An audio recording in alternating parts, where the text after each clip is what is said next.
السلام علیکم نحمدہ ونصلی ونسلم علی رسول الکریم اما بعد فاعوذ باللہ من الشیطان الرجیم بسم اللہ الرحمن الرحیم الف لام میم ذالک الکتاب لا ریب فیہ ھدی للمتقین والذین یؤمنون بالغیب ویقیمون الصلاة ومما رزقناہم ینفقون والذین یؤمنون بما انزل الیک وما انزل من قبلک وبالآخرۃ هم یوقنون۔ صدق اللہ العظیم۔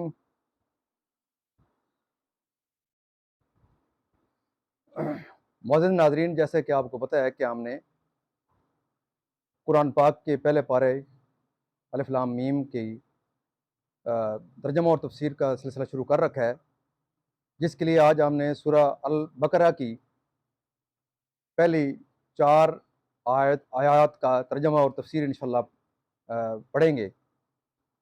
پہلے ہم اس کا ترجمہ پڑھنے کی سعادت حاصل کرتے ہیں۔ وہ بلند رتبہ کتاب یعنی کہ قرآن پاک کوئی شک کی جگہ نہیں، اس میں ہدایت ہے ڈرنے والوں کو۔ وہ جو بے دیکھے ایمان لائیں اور نماز قائم رکھیں اور ہماری دی ہوئی روزی میں سے ہماری راہ میں اٹھائیں، اور وہ کہ ایمان لائیں اس پر جو اے محبوب تمہاری طرف اترا اور جو تم سے پہلے اترا، اور آخرت پر یقین رکھیں۔ معزز ناظرین، یہ اس کا ترجمہ ہے، اور اس کی تفسیر میں جو بیان ہوا ہے کہ سورہ بقرہ یہ سورت مدنی ہے۔ حضرت ابن عباس رضی اللہ تعالیٰ عنہ سے نے فرمایا مدینہ طیبہ میں سب سے پہلے یہی سورت نازل ہوئی۔ اس سورہ میں 286 آیتیں، 40 رکوع، 6181 کلمے، 25,500 حروف ہیں۔ اس کے آگے ذکر ہوتا ہے کہ جس گھر میں یہ سورت پڑھی جائے 3 دن تک سرکش شیطان اس میں داخل نہیں ہوتا۔ مسلم شریف کی حدیث میں ہے کہ شیطان اس گھر سے بھاگتا ہے جس میں یہ سورت پڑھی جائے۔ بیکہی و سعید ابن منصور نے حضرت مغیرہ سے روایت کی ہے کہ جو شخص سوتے وقت سورہ بقرہ کی 10 آیتیں پڑھے گا، قرآن شریف کو نہ بھولے گا۔ وہ آیتیں یہ ہیں: 4 آیتیں اول کی، اور آیت الکرسی، اور 2 اس کے بعد کی، اور 3 آخر سورہ کی۔ مسئلہ تبرانی و بیکہی نے حضرت ابن عمر رضی اللہ تعالیٰ عنہ سے روایت کی ہے کہ حضور صلی اللہ علیہ وسلم نے فرمایا میت کو دفن کر کے قبر کے سرانے سورہ بقرہ کے اول کی آیتیں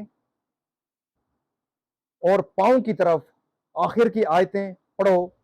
شان نزول فرمانے کا وعدہ فرمایا تھا جو نہ پانی سے دھو کر مٹائی جا سکے، نہ پرانی ہو۔ جب قرآن پاک نازل ہوا تو فرمایا ذالک الکتاب، کہ وہ کتاب موعود یہ ہے کہ ایک قول یہ ہے کہ اللہ تعالیٰ نے بنی اسرائیل سے ایک کتاب نازل فرمانے اور بنی اسماعیل میں سے ایک رسول بھیجنے کا وعدہ فرمایا تھا۔ جب حضور صلی اللہ علیہ وسلم نے مدینہ طیبہ کو ہجرت فرمائی، جہاں یہود بکثرت تھے، تو الف لام میم ذالک الکتاب نازل فرما کر اس وعدے کے پورے ہونے کی خبر دی۔ الف لام میم سورتوں کے اول جو حروف مقطع آتے ہیں، ان کی نسبت قول راجی یہی ہے کہ وہ اسرار الہی اور متشابہات سے ہیں۔ ان کی مراد اللہ اور رسول جانے، ہم اس کے حق ہونے پر ایمان لاتے ہیں، اس لیے کہ شک اس میں ہوتا ہے جس پر دلیل نہ ہو۔ قرآن پاک ایسی واضح اور قوی دلیلیں رکھتا ہے جو عاقل منصور کو اس کی کتاب الہی اور حق ہونے کے یقین پر مجبور کرتی ہیں۔ تو یہ کتاب کس طرح قابل شک نہیں، جس طرح اندھے کے انکار سے آفتاب کا وجود مشتبہ نہیں ہوتا، ایسی ہی معاند سیاہ دل کے شک و انکار سے یہ کتاب مشکوک نہیں ہو سکتی۔ ہدی للمتقین، اگرچہ قرآن کریم کی ہدایت پر ہر ناظر کے لیے عام ہے، مومن ہو یا کافر، جیسا کہ دوسری آیت میں فرمایا ہدی للناس، لیکن چونکہ انتفاع اس سے اہل تقوی کو ہوتا ہے اس لیے ہدی للمتقین ارشاد ہوا۔ جیسے کہتے ہیں بارش سبزہ کے لیے، یہ یعنی منتفع اس سے سبزہ ہوتا ہے، اگرچہ برستی کلر اور زمین بے گیاہ پر بھی ہے۔ تقوی کے کئی معنی آتے ہیں، نفس کو خوف کی چیز سے بچانا اور عرف شرع میں ممنوعات چھوڑ کر نفس کو گناہ سے بچانا۔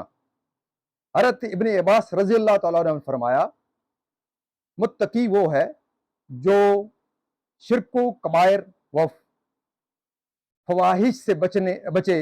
بعضوں نے کہا متقی وہ ہے جو اپنے آپ کو دوسروں سے بہتر نہ سمجھے۔ بعض کا قول ہے کہ تقوی حرام چیزوں کا ترک اور فرائض کا ادا کرنا ہے۔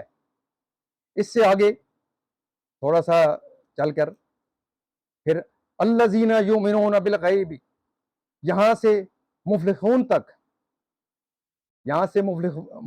تک آیتیں مومنین باخلاص کے حق میں ہیں جو ظاہر و باطن ایماندار ہیں۔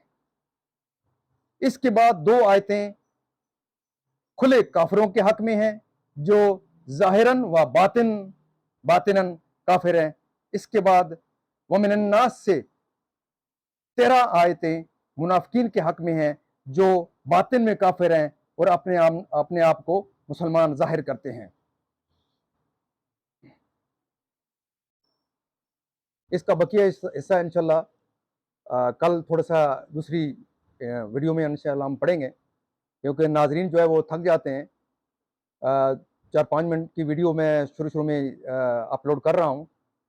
معززین ناظرین، دوستوں، بزرگوں، بھائیوں اور بہنوں، قرآن پاک کی یہ ترجمہ اور تفسیر کا سلسلہ جو میں نے شروع کیا ہے وہ اس لیے شروع کیا ہے کہ میں نے یہ محسوس کیا ہے کہ جو دنیا معاشی، مالی، فیملی اور گھریلو مسائل کے شکار ہیں اور لوگوں کے پاس قرآن پاک کو پڑھنے کا، ترجمہ کا، تفسیر کا، یا علماء تک یا مدارس تک یا دین کی سمجھ بوجھ رکھنے والوں تک ان کی رسائی نہیں ہے، تو میں نے ہر کلمہ گو کی طرح میں نے یہ محسوس کیا ہے کہ قرآن پاک کی جو تعلیمات ہیں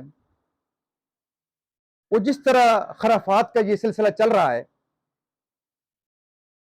کیونکہ ہر انسان کے پاس موبائل آ گیا ہے اور ہر آدمی نے، ہر ذہن کے اور ہر سوچ کے بندے نے اپنی سوچ کے مطابق سوشل میڈیا کے اوپر چیزیں ڈالنی شروع کر رکھی ہیں۔ کوئی مسخرہ پن کر رہا ہے، کوئی گانے اپلوڈ کر رہا ہے، کوئی ہر قسم کی اس کے اوپر چیزیں اپلوڈ کر رہا ہے۔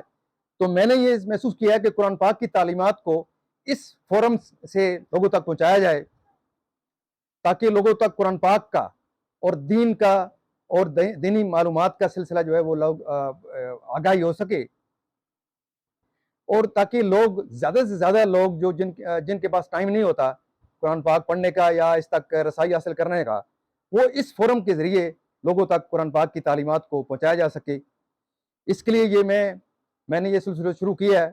اللہ تعالیٰ آپ کو قرآن پاک کو پڑھنے کی، اس پر عمل کرنے کی اور اس کو آگے اس سلسلے کو دوسرے دوستوں تک، اپنے بچوں تک پہنچانے کا اللہ تعالیٰ آپ کو توفیق دے۔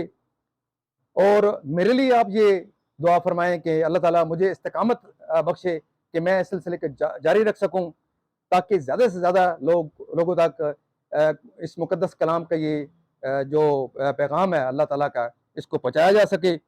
میں آپ لوگوں کے نیک مشوروں کا ضرور انتظار کروں گا کہ ظاہر ہے ایک نیا سلسلہ ہے، اس میں